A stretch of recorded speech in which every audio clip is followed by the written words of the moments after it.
여러분 안녕하십니까. 누리PD 김준입니다.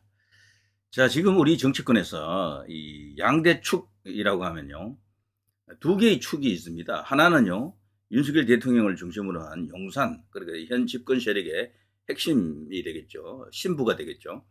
여기하고 이재명 간에 여기 지금 일어난 전쟁, 사실상 전쟁이라 해도 과언이 아닙니다. 자, 그런데 그 축만 하나 있으면은 사실 여야 관계가 심플하고 단순한데, 또 다른 축이 하나 있죠. 바로 이제 한동훈하고 이재명과의 또 이렇게 또 하나의 고리가 있습니다. 서로 성격이 조금 달라요. 지금 진행되고 있는 상황을 보면은 용산하고 이재명과는 완전 적대적, 너의 행복이 나의 불행, 뭐 이런 관계고요. 한동훈과 이재명 간에는 일종의 휴전 상태다라고 봅니다, 저는. 전쟁이 일어나지 않고 있어요, 여기서는. 원래는 여기 차기 주자들끼리 붙어야 되거든요. 근데 안 붙고 있습니다. 서로가 서로를 공격하지 않고 있다라고 이제 볼 수가 있고요. 공격하는 신용 정도만 내죠, 지금. 이게 지금 이상하다라고 볼 수 있습니다. 그게 바로 현재 우리나라 정치 신부에서 일어나고 있는 이상한 일이다. 이렇게 볼 수가 있습니다. 자, 한동훈의 입장은요, 그 주변에 벌써 저는 개인적으로 이제 캠프 같은 게 형성되어 있다라고 봅니다. 차기 대선을 노리고요. 너무도 조급한 어떤 판단이다라고 생각이 듭니다. 시간을 갖고 넉넉히 갖고 천천히 가는 게 맞는데 스스로 화를 자초하는 게 아닌가 이런 생각이 듭니다만, 아무튼 그 주변에 지금 꾸역꾸역 모여든 사람들은 다들 한동훈을 차기 대선까지 밀어 올리려고 하는 거죠. 그건 명백합니다. 그들도 그들이지만 문제는요, 우리나라에서 소위 이제 어깨 힘주는 주요한 언론사들이 있잖아요. 여론 영향력이 그야말로 절대적이다라고 볼 수 있는데, 그 언론사들이 이미 자기들끼리 뭐 묵시적 담합을 다 했습니다. 자, 이쪽은 이재명, 혹시 이재명이 아웃되면 다른 누구 이런 식이고요. 이쪽은 보수에서는 한동훈으로 지금 찍어 놓은 거예요. 이것 때문에 한동훈에 대한 비판이 이렇게 지금 거세게 있는데도 불구하고 여전히 한동훈 중심의 뉴스가 계속 나갑니다.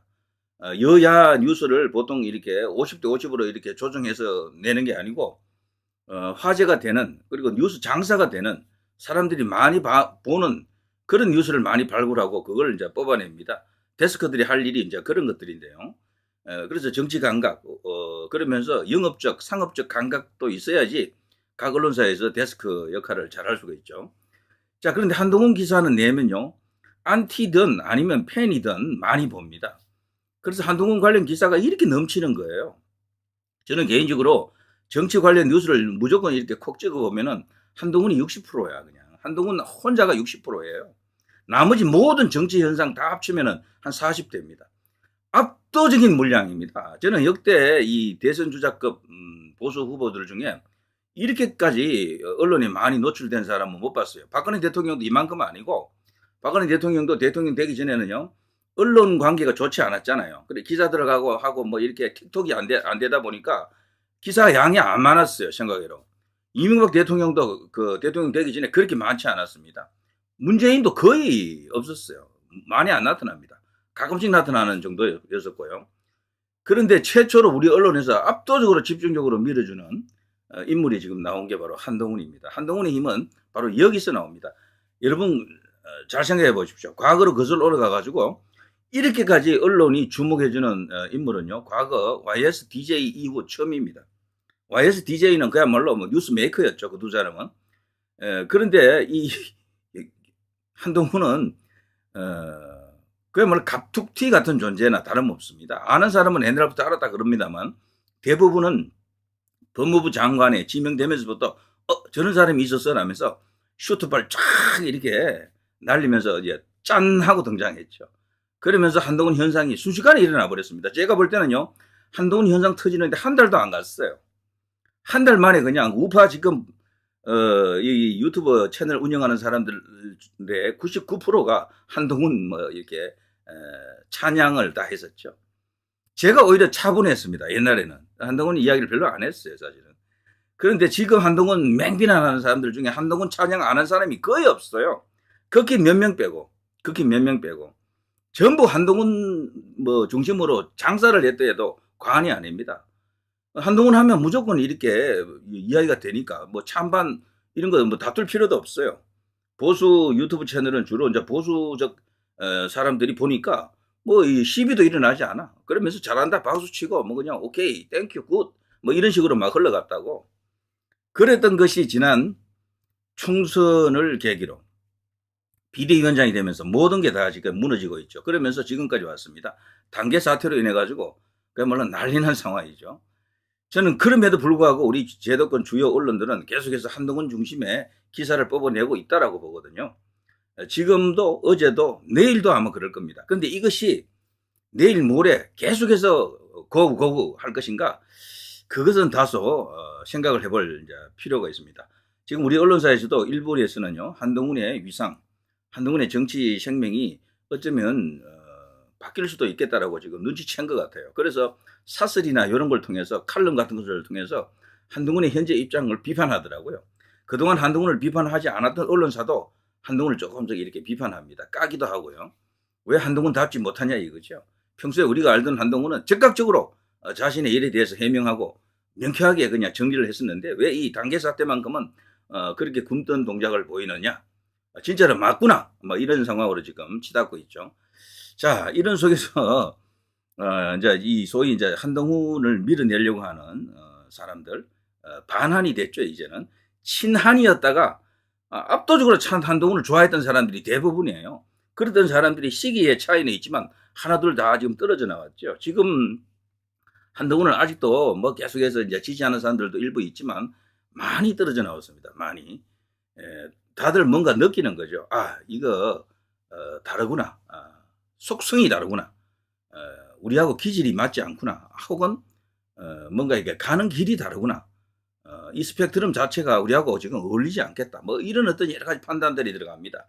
그리고 가장 중요한 역사 인식에서 한동훈과 과연 보수, 애국, 자유, 우파 이쪽하고 과연 어울릴 수가 있겠느냐, 통할 수 있겠느냐 이런 어떤 의문도 있고 한동훈에게 이승만 대통령, 박정희 대통령, 전두환 대통령, 노태우 대통령, 뭐 김영삼을 일단 빼겠습니다. 뭐 그리고 이명박 대통령, 박근혜 대통령 과연 무엇이냐, 윤석열 대통령은 또 무엇이냐, 그리고 이 이제 보수 정치인들 꼭 보수가 아니라도요 우리나라 이 이제 정통의 맥을 이어왔던 그런 큰 정치인들과 한동훈의 관계 사실 이명박 대통령도 감옥에, 박근혜 대통령도 감옥에. 어쩌면 이제 윤석열 대통령까지도 어떻게 할지도 모르겠어요. 이런 식이면은 본인이 이제 진짜 대통령이 되면은 이제 그런 것까지 염려할 수밖에 없는 겁니다. 다 감옥에 보내는 데 있어서 혁혁한 공을 세운 게 한동훈 아닙니까? 검사할 때 말이죠. 거기다가 이재용, 정몽구, 최태원 등등 기라성 같은 우리나라 이제 CEO들, 대기업의 총수들을 또 감옥에 보낸 인물이기도 하고요. 양승태 대법원장까지도 그렇게 또 하려고 했는데 이 전부 1심에서 전부 무죄가 되어버렸고. 자, 그래서 한동훈의 성격은요, 겉으로 보는 슈트발 외에 뭐 얼핏 보면은 굉장히 이제 겸손해 보이고 뭐 인간다워 보이고 뭐 이런 게 있습니다. 장점이 보일 거예요. 보이는 장점입니다. 그 겉으로 보이는. 그리고 또 스마트하기도 하고 예의 바르고 뭐 여러 가지 인성 좋다 뭐 이런 거 있거든요. 근데 그거는 겉으로 보이는 거거든. 그 이면 그 뒤를 보라는 얘기야. 그 뒤에 보면은 한동훈이 걸어왔던 길이 과연 그런가라고 생각할 수밖에 없습니다.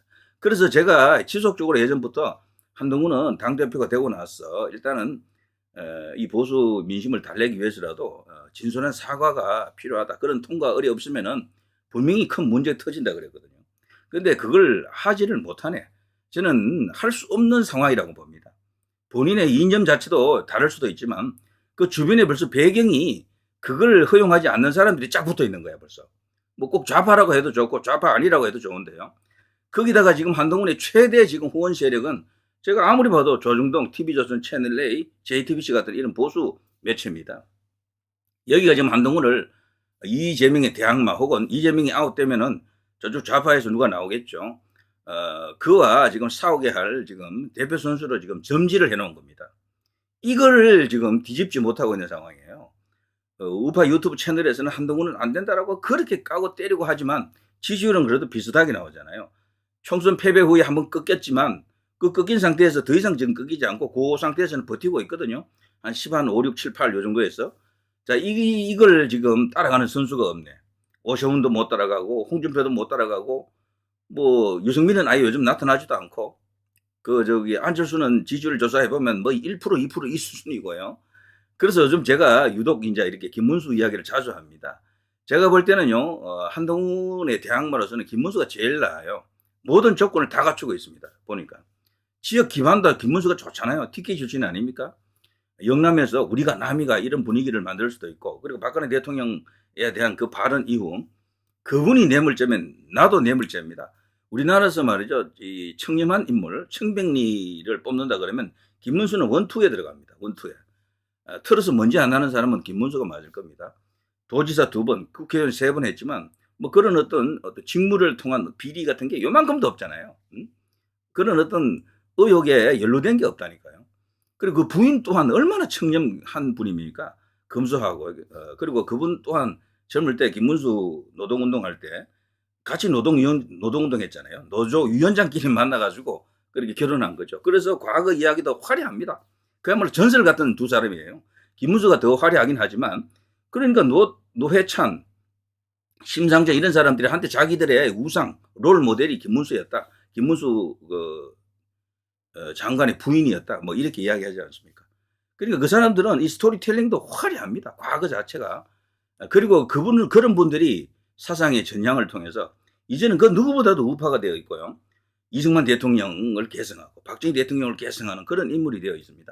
그러면서 이명박 박근혜 대통령을 지지를 이끌어낼 수 있는 그런 단계까지 왔죠. 지금 이 시점에서 만일에 박근혜 대통령이 누군가를 점지한다 그러면 한동훈에게 손 들어주겠어요? 솔직히.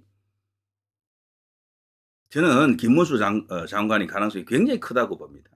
그리고 김문수 장관은요, 본인이 대표할 때, 경기도지사 할 때 2번 했잖아요. 8년간. 엄청난 업적을 만들어냈습니다. 지금도 경기도 안에서 여론조사 해보면 원탑이에요, 원탑. 많은 경기도지사들이 지나갔지만 김문수 발끝에도 못 미칩니다, 솔직히. 그러니까 능력도 있는 거야. 이 행정 경험도 있고. 그리고 수도권에서 오랫동안 정치를 했기 때문에 국회의원 3분도 경기도에서 했잖아요. 소사. 그러니까 수도권에서도 인지도가 엄청나게 높은 거야, 김문수는. 그동안 정계 은퇴한 것처럼 외곽에 가 있어서 그렇죠. 윤석열 대통령이 경산의회 위원장, 그리고 이 장관으로, 고용노동부 장관으로 임명하면서 역사관, 뚜렷한 어떤 애국 심에 기반한 어떤 역사관도 갖고 있고요. 그리고 현대사를 바라보는 어떤 시각이나 이런 것들이 얼마나 명쾌하고 확실합니까? 저는 정말 10년 묵은 채증이 확 내려가더라고요. 그런 발언할 때. 사실 그 망한 나라에서 국적이 어디 있습니까, 솔직히. 그게 맞잖아요. 젊은 사람들은 그 김문수 이야기를 다 맞다 그러더라고. 인터넷 커뮤니티 젊은 친구들이 노는 데 가보세요. 김문수가 꼰대인 줄 알았는데 그래도 할 말 하는 사람이네. 이런 분위기도 많았어요, 사실은. 그래서 그걸 갖고 민주당이 더 이상 화제를 삼지 못하잖아요. 아차 싶은 거야. 왜냐면 자기들이 반일 프레임, 친일파 어쩌고 저쩌고 나가게 되면은 이길 줄 알았거든. 여론이 자기들에게 올 줄 알았다고. 근데 막상 까보니까 이게 그런 것만큼은 팩트 중심으로 말한 김문수가 맞다라는 게 드러났어요. 그게 만일이죠. 야권 쪽으로 흐름이 흘러갔고 여론이 그쪽으로 우호적이었다 그러면 그들이 계속 김문수 이슈를 부각을 시켰을 겁니다. 계속 국회 불러가지고 조지고 때리고 했겠죠. 근데 못 부르잖아. 한 2번 해보니까 이거 부딪힐 때마다 김문수가 커지네, 오히려. 지지율 바로 이렇게 나타났잖아요. 그 갤럽 여론조사 같은 경우는 이름을 불러주지 않거든. 그냥 귀하가 생각하는 차기 대선 주자는 누굽니까? 이것만 딱 물어요. 그러면 어떤 사람이 생각하다가 나는 평소 이 사람을 좋아한다 싶으면 누굽니다 라고 말하면 이제 그 숫자가 나타나거든. 그때 무렵에 김문수가 바로 5% 가까이 나와버린 거야. 이게 기적 같은 일입니다. 한 번도 여론조사에 오르지 않던 사람이 갑자기 갤럽에서 그냥 그렇게 나온 것이야.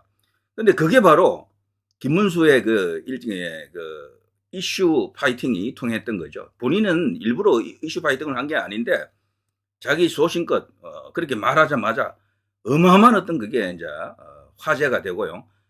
야, 김문수라는 사람 대단하다. 박근혜 대통령에 대해서도 그렇게 말했어. 그리고 우리 역사인식에 대해서도 그렇고, 그리고 뚜렷한 어떤 그 소신과 역사관을 갖고 있어. 4.3에 대해서도, 제주 4.3에 대해서도 분명하게 이야기했잖아요. 정통 우파적 시각으로 그냥 바로 직격탄을 때리지 않습니까? 그들이 차마 5.18을 못 물은 거지, 오히려. 5.18을 안 보는 게 그게 이상하더라고요.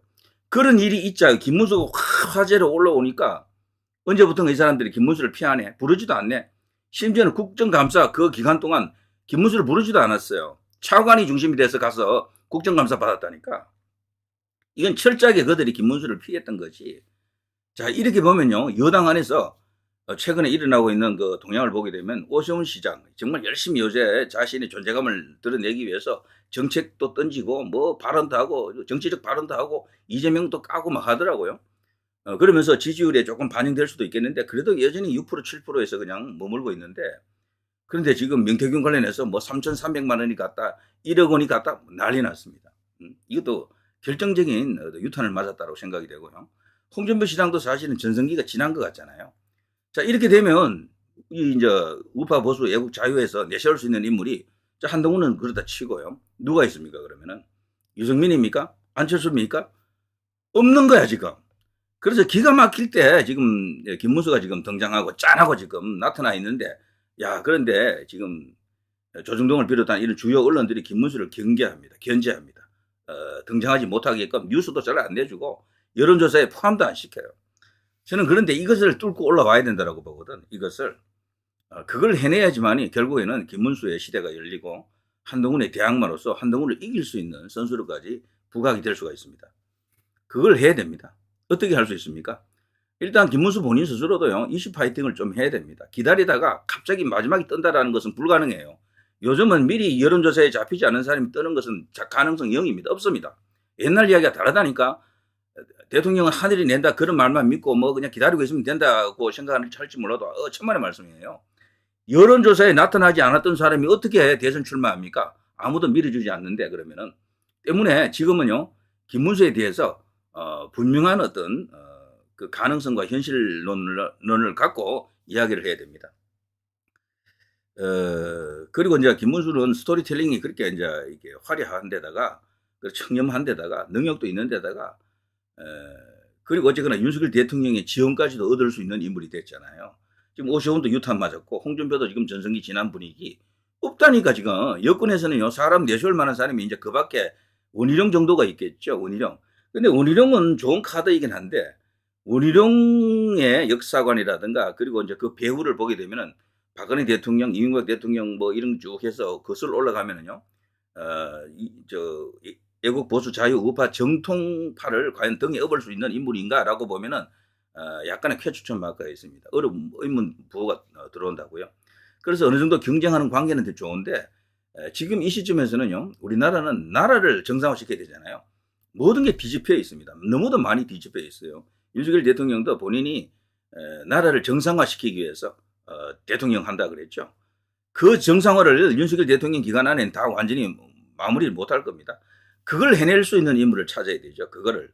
저는 그게 최적임이 이제 김문수가 될 것이다. 이렇게 봅니다. 그리고 본인 스스로도 지금 암중모색하고 있을 것으로 보고요.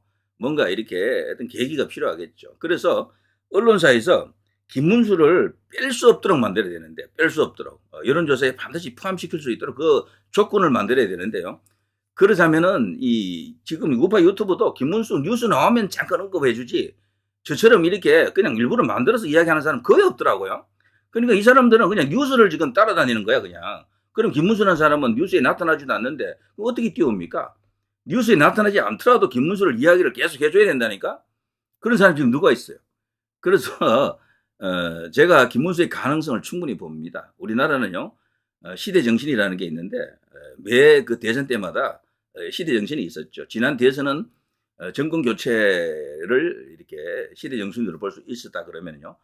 종북 정권 이제 이렇게 끝장내자 뭐 이런 거에 이제 시대 정신이었다 그러면은 차기 정권은 대한민국 정상화입니다. 대한민국 정상화. 이거를 할 수 있는 인물은 현 시점에서 여권 전체를 통틀어서도 김문수 능가하는 사람이 없습니다. 이걸 분명히 해야 됩니다. 자, 조중동에서 왜 이 김문수를 그렇게 극도로 꺼리는가?